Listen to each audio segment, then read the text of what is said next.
अस्सलाम वालेकुम। आज हम बात करेंगे टॉपिक होम्योस्टेसिस के ऊपर। होम्योस्टेसिस जो है ये दो वर्ड्स पे कंप्राइज करता है, the word homeo and the word stasis. Homeo word का मतलब होता है सेम और स्टेसिस का मतलब होता है कंडीशन और स्टेट। तो होम्योस्टेसिस वर्ड का जो मतलब निकलता है वो निकलता है सेम कंडीशन और सेम स्टेट। और ये सेम कंडीशन और सेम स्टेट किसकी होती है? ये बेसिकली इंटरनल एनवायरनमेंट की होती है। अब हम इस चैप्टर में दो तरह की एनवायरनमेंट पढ़ने वाले हैं। पहले तो हमारे पास है number 1 internal environment,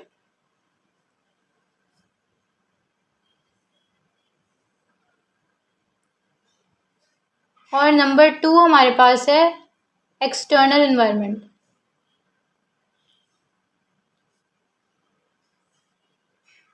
internal environment से क्या मुराद है? इंटरनल एनवायरनमेंट हमारी बॉडी की इंटरनल कंडीशन है, हमारी बॉडी की इंटरनल रेगुलेशन है, हमारी बॉडी की इंटरनल एनवायरनमेंट को हम इंटरनल एनवायरनमेंट कहते हैं। और एक्सटर्नल एनवायरनमेंट क्या होती है? ऑर्गेनिज्म जहाँ रह रहा होता है, जो उसका हैबिटेट होता है, जो उसकी आउटर एनवायरनमेंट होती है, जिस जगह जिस एनवायरनमेंट में वो रह रहा होता है, वो उसकी एक्सटर्नल एनवायरनमेंट होती है। जो हमारे पास इंटरनल एनवायरनमेंट होती है ये ज़्यादातर कांस्टेंट रहती है, जबकि जो एक्सटर्नल एनवायरनमेंट होती है ये फ्लक्चुएट करती रहती है। अब एक्सटर्नल एनवायरनमेंट में हमारे पास डिफरेंट चेंजेस आते रहते हैं। जब हमारी एक्सटर्नल एनवायरनमेंट फ्लक्चुएट करती है यानी उसमें चेंजेस आती हैं, तो इंटरनल एनवायरनमेंट भी इस पे असरअंदाज होती है और इंटरनल एनवायरनमेंट में भी चेंजेस आने की कोशिश होती है। लेकिन ऑर्गेनिज्म जो होते हैं उनकी बॉडीज कोशिश करती हैं कि वो अपने इंटरनल एनवायरनमेंट को मेंटेन करें और उस चेंजेस को ज़्यादा असरअंदाज ना होने दें और जो चेंजेस आ रही हैं उनको एक कांस्टेंट रेंज में रखें। अगर हम होम्योस्टेसिस की डेफिनेशन की बात करें तो the protection of internal environment from the harms of fluctuation in internal environment is called as homeostasis. ये वो प्रोटेक्शन है, वो मैकेनिज्म है, या कह लें वो रेगुलेशन है, वो रेगुलेटरी प्रोसेस है जिसके थ्रू इंटरनल एनवायरनमेंट को बचाया जा सकता है उन नुकसानात से जो कि एक्सटर्नल एनवायरनमेंट में जो चेंजेस आती हैं उनकी वजह से इंटरनल एनवायरनमेंट पे आता है। इंटरनल एनवायरनमेंट के अंदर वो बुरे चेंजेस, वो बुरे असरात जो हमारे आ सकते हैं एक्सटर्नल एनवायरनमेंट की वजह से, उससे बचाने के लिए जो बेसिकली हमारे पास मैकेनिज्म है वो होम्योस्टेसिस कहलाता है। अच्छा, अब हमारे पास जो ये इंटरनल एनवायरनमेंट होती है इसमें चेंजेस आती हैं, लेकिन होम्योस्टेसिस का जो प्रोसेस होता है, होम्योस्टेसिस क्या करता है? इस चेंजेस को काफ़ी नैरो रेंज में ले जाता है। यानी फ्लक्चुएशन तो आएंगी लेकिन वो बहुत कम लेवल पे आती हैं, बहुत नैरो रेंज में चेंजेस आती हैं, यानी ऑलमोस्ट सेम कंडीशन में मेंटेन रखते हैं इसको। और अगर हम कंपेयर करें कि जो एक्सटर्नल एनवायरनमेंट में चेंजेस आती हैं उनके मुकाबले में इंटरनल एनवायरनमेंट की चेंजेस जो होती हैं वो बहुत कम होती हैं। और कम होने की वजह क्या होती है? होम्योस्टेसिस का मैकेनिज्म जो हमारी बॉडीज में होता है। अब हम बात करते हैं कंपोनेंट्स ऑफ इंटरनल एनवायरनमेंट के ऊपर। वो कंपोनेंट्स इंटरनल एनवायरनमेंट के जो मोस्ट लाइकली हमारे पास फ्लक्चुएट करते हैं एक्सटर्नल एनवायरनमेंट की फ्लक्चुएशन की वजह से, और वो हमारे पास कौन कौन से हैं? Water, salt and temperature.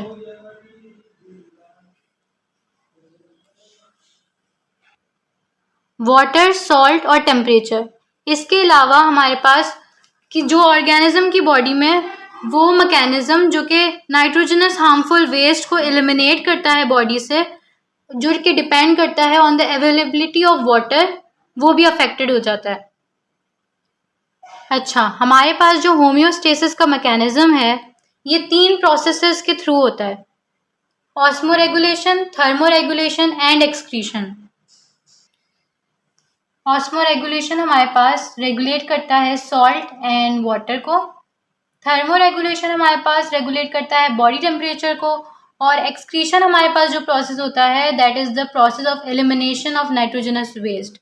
Osmo regulation में हमारे पास क्या होता है, हमारी बॉडी में सॉल्ट और वाटर की कंसंट्रेशन को जो मेंटेन करने का प्रोसेस होता है उसको रेगुलेट कराने का पूरी बॉडी में, ये ऑस्मो रेगुलेशन होती है। हमारी अगर बॉडी में सॉल्ट की कंसंट्रेशन ज़्यादा है, वाटर का लेवल कम है, तो ये वाटर को हमारी थर्स्ट आना, हमें उस वाटर को हमें कंज्यूम करना, और उसके बाद अगर हमारे पास एक्सेसिव वाटर हो तो उसको यूरिन के ज़रिए पास आउट कराना, ये सारी रेगुलेशन जो होती है ये ऑस्मो रेगुलेशन में आती है।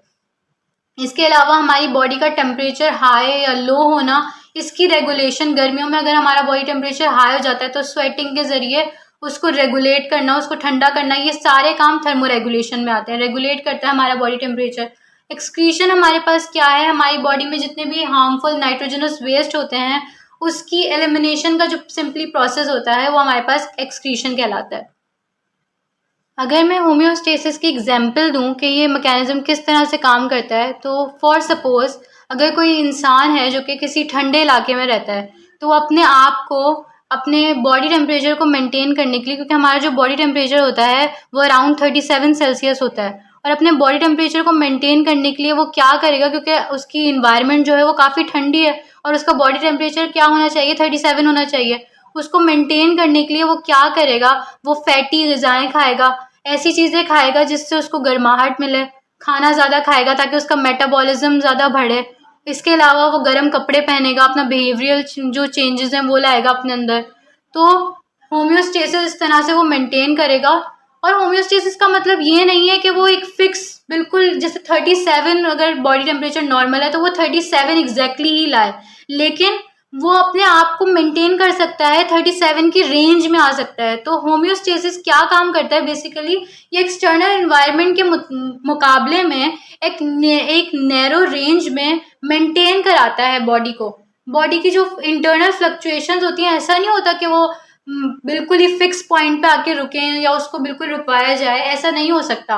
बॉडी में फ्लक्चुएशन आती हैं लेकिन वो बहुत कम होती हैं। होम्योस्टेसिस क्या करता है, उन्हें मेंटेन करता है, उन्हें एक स्टेडी लिमिट में लाता है, एक नैरो रेंज में लाता है कि चेंजेस आएंगी भी तो वो 37 से क्लोज आएंगी। यानी हो सकता है आपकी बॉडी का टेम्परेचर जब आप ठंडे इलाकों में जाएं तो आपका बॉडी ठंडी फील हो, लेकिन वो इतनी ज़्यादा नहीं होगी, जाहिर है इतनी ज़्यादा नहीं होगी जितनी आपकी इन्वायरमेंट है, क्योंकि आपके अंदर होम्योस्टेसिस का मैकेनिज्म हो रहा होता है जो आपकी बॉडी को मेंटेन करने की कोशिश करता है।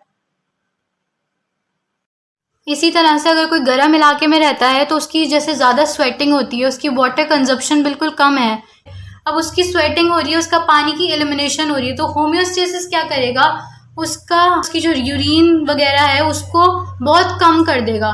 जो लोग आप देख सकते हैं कि जो लोग पानी कम पी रहे होते हैं उनको यूरिन भी कम आता है। इसके मुकाबले में जब आप सर्दियों में थोड़ा बहुत पानी भी पी रहे होते हैं तो आपको बार बार यूरिन आता है। ये हमारा होम्योस्टेसिस का मैकेनिज्म ही होता है जो हमें यूरिन ज़्यादा और कम करने में हेल्प करता है। So that's all about today. अगर आपको वीडियो पसंद आई है तो give it a big thumbs up और don't forget to subscribe my channel.